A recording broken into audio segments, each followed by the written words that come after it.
ഒരു കുറ്റകൃത്യം നടക്കുന്നു. കുറ്റവാളി അശ്രദ്ധമായി അവശേഷിപ്പിച്ചു പോയ തെളിവുകൾക്ക് പിന്നാലെ അന്വേഷണ ഉദ്യോഗസ്ഥർ സഞ്ചരിക്കുന്നു. ചിലപ്പോൾ ആ സഞ്ചാരം നീണ്ടുപോകുന്നു, അല്ലെങ്കിൽ പെട്ടെന്ന് അവസാനിക്കുന്നു. ഒന്നുകിൽ എവിടെയും എത്താതെ പാതി വഴിയിൽ നിന്നു പോകുന്നു. അതിനിടെ പ്രതീക്ഷിക്കാത്ത ട്വിസ്റ്റുകളും.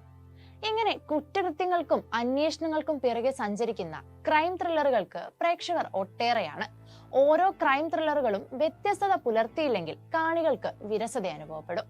എന്നാൽ ഒട്ടും വിരസതയില്ലാതെ നമ്മൾ കണ്ടു തീർത്ത ക്രൈം ത്രില്ലർ സീരീസാണ് കേരള ക്രൈം ഫയൽസ് ഷിജു പാറയിൽ വീട് നീണ്ടകര. ഹോട്ട്സ്റ്റാറിലെ ആദ്യത്തെ മലയാളം വെബ് സീരീസ്. പ്രേക്ഷകരെ മുൾമുനയിൽ നിർത്തിയ കേരള ക്രൈം ഫയൽസിന്റെ അന്വേഷണത്തിന് 2ാം സീസൺ ഒരുങ്ങുകയാണ്.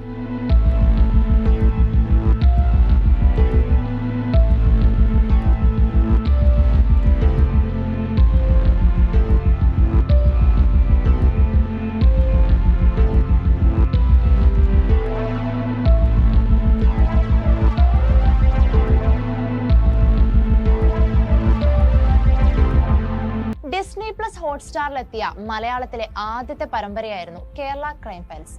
ഫസ്റ്റ് പ്രിന്റ് സ്റ്റുഡിയോയുടെ ബാനറിൽ അഹമ്മദ് കബീർ സംവിധാനം ചെയ്ത് രാഹുൽ റിജി നായർ നിർമ്മിച്ച കേരള ക്രൈം ഫയൽസ് 30 മിനിറ്റ് ദൈർഘ്യമുള്ള 6 എപ്പിസോഡുകളായാണ് പ്രേക്ഷകരിലേക്ക് എത്തിയത്. കാഴ്ചക്കാരെ അന്വേഷണങ്ങളുടെ ഭാഗമായുള്ള പോലീസ് നടപടിക്രമങ്ങളുടെ ലോകത്തേക്ക് എത്തിക്കുന്ന സീരീസ് മലയാളം, തമിഴ്, തെലുങ്ക്, ഹിന്ദി, കന്നഡ, ബംഗാളി, മറാത്തി തുടങ്ങിയ ഭാഷകളിലാണ് എത്തിയത്. സീരീസിന് 2ാം സീസൺ വരികയാണെന്ന് സംവിധായകൻ അഹമ്മദ് കബീർ തന്നെയാണ് തന്റെ ഫേസ്ബുക്ക് പേജിലൂടെ പ്രഖ്യാപിച്ചത്. ഒപ്പം 2ാം സീസണിന്റെ ഒരു പോസ്റ്ററും പങ്കുവച്ചിട്ടുണ്ട്. തിരിഞ്ഞു നിൽക്കുന്ന ഒരു പോലീസുകാരനാണ് പോസ്റ്ററിൽ. അയാൾ തലയിൽ വെച്ച തൊപ്പിയിൽ ഒരു സ്റ്റേഡിയത്തെ പ്രതീകാത്മകമായി കാണിക്കുന്നുണ്ട്. ആദ്യ സീസണിന്റെ ഫസ്റ്റ് ലുക്കിൽ ഒരു ലോഡ്ജ് ആയിരുന്നു കാണിച്ചത്. ആ ലോഡ്ജിൽ സംഭവിച്ച ഒരു കുറ്റകൃത്യത്തിന്റെ അന്വേഷണമായിരുന്നു അതിലെ കഥ. ഇനി 2ാമത്തെ സീസണിൽ സ്റ്റേഡിയത്തിൽ വെച്ച് നടക്കുന്ന കുറ്റകൃത്യത്തെ കുറിച്ചുള്ള അന്വേഷണമാണോ എന്നത് കാത്തിരുന്ന് തന്നെ കാണണം. സീരീസ് നിർമ്മിക്കുന്നത് പുതിയ പ്രൊഡക്ഷൻ കമ്പനിയായ മങ്കി ബിസിനസ് സിനിമാസ് ആണ്. അത് അവരുടെ തന്നെ പുതിയ ഉദ്യമമാണെന്നാണ് സംവിധായകന്റെ പോസ്റ്റിൽ നിന്നും മനസ്സിലാക്കാൻ സാധിക്കുന്നത്.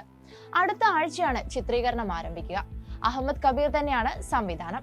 ബഹുൽ രമേശ് ആണ് കഥ, തിരക്കഥ, സംഭാഷണം എന്നിവ ഒരുക്കുന്നത്. സംഗീത സംവിധാനം ഹിഷാം അബ്ദുൽ വഹാബുമാണ്.